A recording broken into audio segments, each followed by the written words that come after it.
Hi, this is Zach with Worn&Wound. Today I'll be taking a look at the Sinn Ezm 13.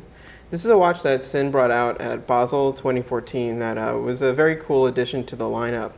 If you're familiar with their watches, you'll immediately recognize that it's very similar to the Sinn Ezm 3, which is one of their kind of staple dive watches and a personal, actually, favorite of mine. And this is kind of a modern an update to that. It's a chronograph version, obviously, that just takes the look of that watch and adds the chronograph function. But in doing so, they've created something that is very interesting and very unique and distinctively Sinn. So the Ezm 3 and Ezm 13 here are 500-meter dive watches, which with a look that I think is very atypical for a dive watch, and one that has a very signature Sinn look to it. They're part of their EZM line, which means a mission timer, which has a specific kind of look to it. And the goal of their Sinn, the EZM models, is that they kind of have legibility as paramount. They're really function based and purposeful watches. And you have this kind of intense, very Germanic looking dial layout, which looks a lot like the Ezm 3 with the addition of the chronograph functions. But in this, they actually did not just add a normal chronograph. They added what's called their Sinn SZ02, which is a modified Valjoux 7750 automatic chronograph movement. The difference being that they in-house changed the 30-minute counter to a 60-minute counter. And in this specific model also removed the hour counter. So that puts a focus just on the 60 minutes, which you can actually see right there at 6 o'clock. So on top of that, it's a 500-meter dive watch. It features some other of Sinn's technologies, notably their AR dehumidifying technology, which I'll get into later. It's really great, very severe but attractive, purpose tool-driven look. And this watch comes in at $2,770 on the rubber strap here. And that is obviously not inexpensive, but for what you're getting in a Sinn, I think it is a good value, something that would, honestly, there isn't even anything really comparable, and the price range is above it for what is in here. But I mean, I would say it's going for at least half to several times less what other brands would charge for something quite so innovative. So let's take a closer look. The case of the Ezm 13 might seem familiar to people who are aware of Sinn's various watches, because it is a style of case that they use on several different watches, ones that aren't only dive watches. So obviously the Ezm 3 shares the general design, but you also see it in the Sinn 103, the Sinn 104s. And it kind of dates back to, I think, actually those original like 103 pilot watches, which are from the 60s and kind of Type 20 designs. And it has this just really beautiful, aggressive look to it that, to me, is just very, at this point, distinct to Sinn. And part of what I like about them using it on these Ezm 3 and the Ezm 13 is that it doesn't necessarily feel like a dive watch case to me. It's kind of its own look. And this watch, in fact, doesn't even feel too much like a dive watch in general. It's this kind of multi-purpose tool watch that is designed for diving, but can be used for anything, obviously.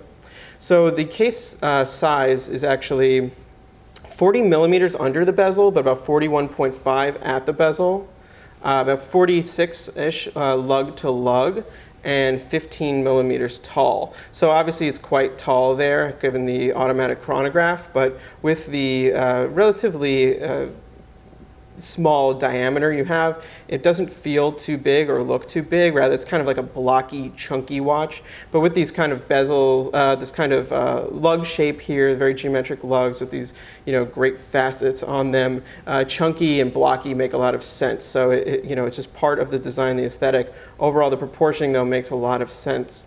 One of the signature elements of the Ezm 3 and 13 that you've, I'm sure, already noticed is that the crown and pushers are on the left side. This is part of the design with the idea that for divers that the crown and pushers wouldn't be getting in the way of the hand and or any other equipment that might be closer to the hand if worn on the left wrist. So that is the reasoning behind that. Obviously, though, also for lefties who wear the watch on their right wrist, they might love that because then it puts the crown in the more typical arrangement. Either way, it's a distinct design that is especially interesting on a chronograph because then it switches the layout of the pushers. So you start it on the bottom, stop it, and then reset it at the top, which just gives it a bit of a different feel when using it. The bezel here is uses their captive bezel design. And what that means is basically it's attached to the case in a different way such that it's less likely or perhaps even like impossible to pop off accidentally should it get caught underneath. So it's not like a snap in place. This is really designed for the safety of somebody using it in, an extreme environment. So, it's a cool feature that they have here. The actual bezel mechanism, 60 click. It's not the greatest, to be honest, feeling mechanism. Like it has a kind of a hollow snap to it and a tiny bit of play, but it is overall precise lining up. This one, I'm not sure 100% if this one's just a little bit looser than others because it is a sample model, but it doesn't have quite that super sharp feeling. Looking at the finish now, it is a matte finish all around, giving it a very kind of military look to it. Nothing really to say there. It works on the design. I happen to like the way the matte looks on this one. Up here on the top right crown, you've probably noticed there's a hole there.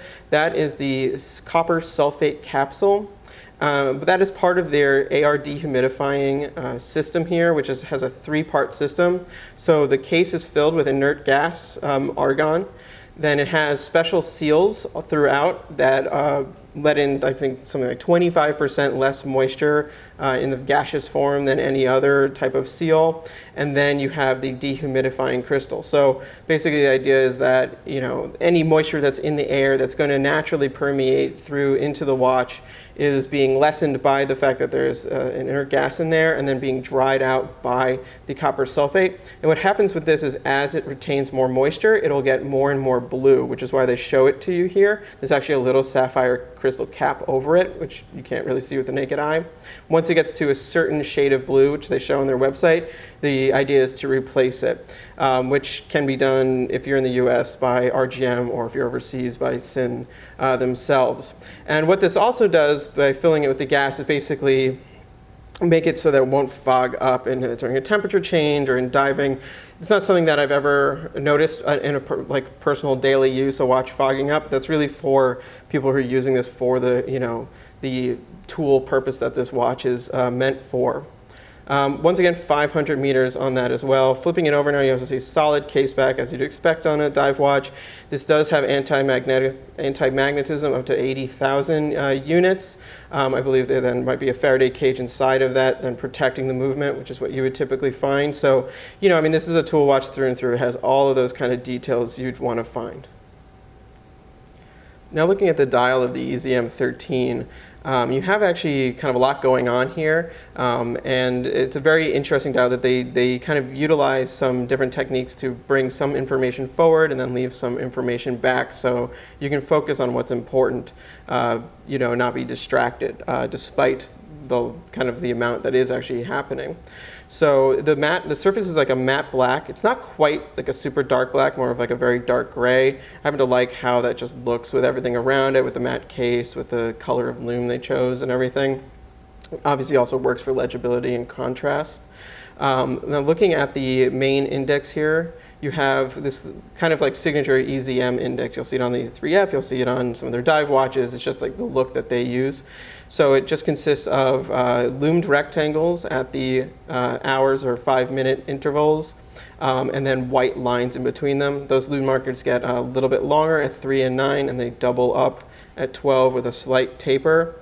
And then you have these long white lines in between them for an individual seconds or minutes. And they kind of end at this perfect circle on the inside. It's a very kind of sharp look. It's very legible. I happen to like it. I think it is kind of extreme looking and a little, it's not like a warm look to it. It has a very purposeful look, but this is kind of the general feeling of these kind of Sinn watches. I mean, they're purpose driven. They're tool watches. Now stepping in, you have these 12-hour markers in Arabic numerals in white. This is where it gets a little bit cluttered. There is, whether or not you need those markers or not, they are there. They do add to the kind of like at-a-glance legibility for looking at the hour in light. But having actually seen a general sense of what this dial looks like without those in their newest Ezm 3 model, called the Ezm 3F, which they brought out in 2015, It does clean it up a little bit, and I just wonder what this specific model, given the chronograph, would have looked like without those there. Either way, you know, like I said, it adds to it. It has a very military look because of that. Now looking at 3 o'clock, you have the sub-seconds or the active seconds for the watch. Now typically on a value 7750, you would find those at 9, but because the whole movement is reversed here, they're at 3. And they did something interesting here, so they have like a full second sub-dial there, but they printed in a very dark gray on the matte black, so it is kind of very, it's like partially invisible. You know, if you're looking at it, you can see it, but if you're not looking right at it, it almost kind of disappears from your vision. And obviously the goal there was to not make it distracting from the primary time or from the chronograph function. So I really like that there's kind of some thought behind that. And on top of that, it kind of just looks cool. Now at 6 o'clock, you have the 60-minute counter for the chronograph. Once again, the movement in here is a SZ02, which is their modified 7750. So what they did was they turned a 30-minute into a 60-minute counter, and I love that. I mean, if there was one thing I would change on all chronographs, it would be to take 30-minute counters and make them 60-minute counters. It just makes a lot more sense for, you know, in my opinion, for when you're actually timing things in daily life. You know, if you go to 45 minutes or something even smaller than that, like say 35 minutes on a normal chronograph, you know, at a glance, you'll just see it at 5 minutes, and then you'll have to see that the hour hand is a little bit past. So, you know, it just doesn't quite, it's just not quite as readable at a glance. And, you know, we just don't time things in intervals of 30 so much as the general hour. But anyway, so they did that here. I think it's a really great functional addition to the watch. And then visually here, you know, it's a very dominant element on the dial.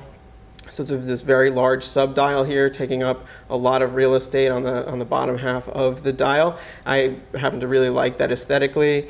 And you know, when the chronograph is not running too, you see, you know, it's very still, so it doesn't, it's not constantly in motion, obviously, since the chronograph isn't always running. So it becomes kind of part of the general landscape of the dial. Now looking at some other cool things, so you'll see just below the Sinn logo at 12, it says that word again, Einsatzzeitmesser, in red, and you'll see that same red then next to 9, where you see the AR logo, the argon logo, that is indicating that there's this inert gas filling on the watch. And then you'll also see it on the date wheel, which is positioned at 4.5. This is a very cool detail of these watches, very distinct to Sinn. I don't know anybody else who's doing this, that they use this red date on a black disc on some models. And I think the idea there is similar to the dark gray, is that the red isn't going to distract you as much. It's not as bright as white, so it kind of recedes in, which, you know, in some ways, it honestly draws my attention to it, but I think, you know, if you're in a circumstance where you might be underwater or something like that, it'll be a lot less visible. And then I just happen to think it looks really nice. It's just you know, it's a nice play on what you can do with a date wheel. I always love it when a brand, you know, customizes a date wheel for their watch. After all, it is part of the whole design, so it should match the watch correctly. Now looking at the hands, you have very classic military hands. These are hands you're going to find on Sinn's dating way back and other, you know, German military watches. So you have straight sword hands, black towards the center, loomed on the rest of them, and then on the minute hand has this kind of extra little elongated tip. The second hand also matches that style. So you have loom on the active seconds, the hour and the minute, and then on all the hour markers. And then you don't have loom on the chronograph hands or on that chronograph sub-register there. The loom on this watch is very, very bright. It's just excellent. I don't know if it's C3. It's kind of almost a little bit of a paler color to it, but it works wonderfully. On the wrist, the Ezm 13 wears very nicely for a watch that is kind of so overbuilt and so intense. That's part of actually what I really like about a lot of Sinn's tool watches, is that they aren't made big to be big in any way, you know. So this watch is very, I think, reserved actually at 40 millimeters or 41.5 at the bezel for a 500 meter dive watch with all this other tech in it and a chronograph, you know. So what you get is just something that's much more wearable, much more comfortable, much more kind of a sensible watch. They do have watches that go up to 44 and so too, but just that this one in particular has all these loaded in features, but it's nice and compact. I think that I really appreciate that, and for me, it makes it kind of just feel even more kind of rugged. Then the look on this watch, it's a distinct look. Sinn watches have a very extreme look to them in a sense. They're very modern looking, though they have elements that do date back to, kind of mid to late 20th century designs. They don't, there's nothing kind of vintage or retro-y about them at all. These are very kind of, they're sport watches, they're tool watches through and through. But it's handsome looking. There's nothing extraneous on it. It's very, it's purposeful looking, which I think I've said a lot of times already. But in the sense that it's really, it looks like an instrument. And if you're into that, then these watches will be very appealing to you. And I think because of that, they are more versatile. There's no looking at this and thinking it's a dress watch, obviously. But I don't think that there's anything about this watch that makes it seem too sporty, too youthful, or anything like that. So, this could be worn, to the office if you wanted to. Certainly, I don't think anybody would look at that and be like, oh, why is that, crazy watch on your wrist, anything like that. But obviously, the environment that this watch is really built for is this, intense, diving, active environment, which I think probably very few people really are going to put it through its paces for that. I know I certainly don't, but I like knowing that the watches I wear, I can be very confident about, the fact that they're nice and, overbuilt, having that anti-magnetism in them, knowing it's 500-meter water resistant, it just makes you carefree in a sense. It's a watch you can really use. It comes on a 20 millimeter rubber strap here. There is also a bracelet option, which costs a little bit more, I think around $200 more. It's 20 millimeters at the lugs. So it is a nice kind of relationship that I think I like, that it's a little bit of a narrower strap here. Obviously you have these big bulky lugs, which kind of make up for this being a slightly narrower strap. The rubber here, it's a very nice rubber. It's very comfortable. It's the signature molded Sinn design. You have Sinn there on the rubber itself, and then this really nice buckle that matches the matte finish. One thing I really like about the buckle, just a simple little detail, but it just it speaks towards design, is that the buckle kind of crimps down here, and that matches this groove on the rubber strap, so it kind of like fits into that perfectly. So you just know that the strap and the buckle were just kind of made for each other. Simple, but I like it. The other option is Sinn's kind of standard H-link bracelet, which is a really nice bracelet. So you have those two options there. To wrap up with the Ezm 13, Sinn has created a very cool and ultimately unique watch, one that I think is a welcome addition to their lineup. Just to start, I love the design of it. I love the Ezm 3, as I've said, and the Ezm 13, by adding a chronograph, really only ups the ante. But they didn't just add any chronograph; they added their very cool modified 7750 called the SZ02, which has this 60-minute counter on it, which, as I said before, is something I love, something that's really rare. So immediately you have this watch that has these unique features that you're not going to find elsewhere on the market. So, for chronograph fans, for dive watch fans, for tool watch fans, for technical watch fans, you already have a lot going on here, a lot that's very desirable. And at the price point of $2,770 for it on the rubber strap, I think that it's clearly not inexpensive, but it is offering a lot of value at the price. And there's nothing you can really compare it to going up several $1,000s more. They're doing a lot here that brands just simply don't do. And on top of the chronograph movement, you do have the AR dehumidifying technology in there, which is really fascinating. It's patented. It's something only Sinn has. You're only going to find it on Sinn's, namely on their dive watches. What it's doing is it's creating a no moisture atmosphere within the watch, which is going to prolong the life of the movement because the moisture won't be affecting the movement and won't be messing with the oils or anything like that. So all in all, that lends to basically a healthier, longer lasting movement, which is something I think everybody wants. And then on top of that, if you are a diver, if you are jumping into cold water, it will help prevent fogging on the crystal, which obviously speaks for itself. That's, I imagine, a really good sales point for people who are affected by that. Me personally, not something I find walking around the streets of New York, but it's something that I do appreciate being there. The one thing that's missing from the watch I would have loved, but I imagine would have changed the price point quite dramatically, would have been the use of their tegimented steel, which creates, the 1200 Vickr hardness steel, making it very, very scratch resistant. Once again, for my own personal life, I'm much more likely to smack into something than not.